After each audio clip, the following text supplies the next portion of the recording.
What should have been just another ordinary evening turned into something completely unexpected. My wife, Arya, and I had been invited to a small gathering at a colleague's home. The atmosphere was warm and lively, filled with chatter, laughter, clinking glasses, and that effortless buzz of people enjoying themselves. I didn't know many of the guests well, but Arya did. She thrived in these settings, effortlessly drawing people in.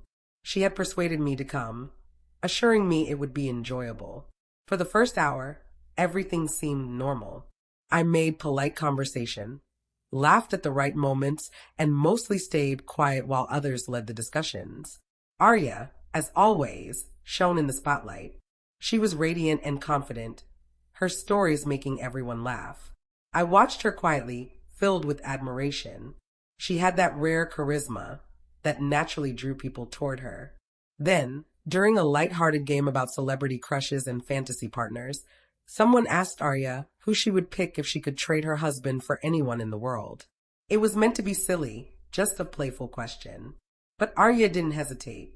Without even looking at me, she laughed and said she would trade me for one of her colleagues, a tall, strikingly confident man across the room. The entire room erupted in laughter. The man she had pointed to smiled, raising his glass as if he'd just received the highest compliment. Everyone found it hilarious. Everyone except me.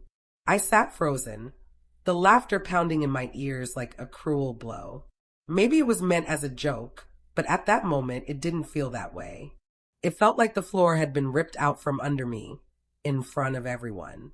I could feel the eyes of the room on me, waiting to see if I would laugh it off, shrug, or explode.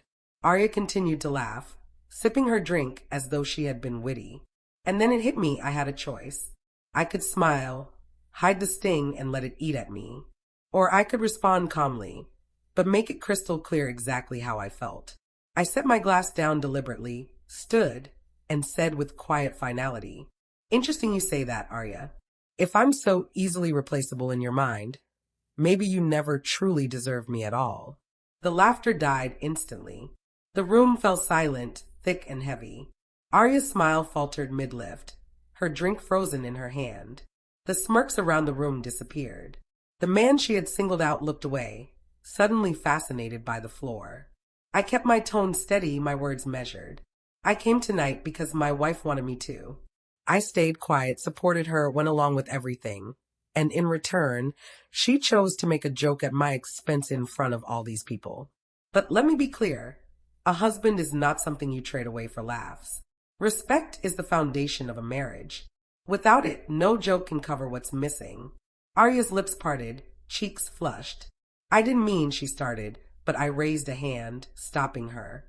"You didn't mean it. You said it. You wanted to be clever, to get a laugh. And in doing so, you made me the joke. That tells me everything I need to know about what I mean to you," I said softly. No one spoke. The only sound was the soft hum of the refrigerator and someone awkwardly clearing their throat. Her colleagues, who had been laughing moments ago, now avoided looking at either of us. I gave Arya one last glance, not angry, just deeply disappointed, and then turned to the host. "Thank you for having me. I'll see myself out." And I left. Arya remained, frozen, her earlier smile gone. The weight of her words had finally caught up to her. Later that night, when she came home, her eyes were puffy and her face streaked with tears.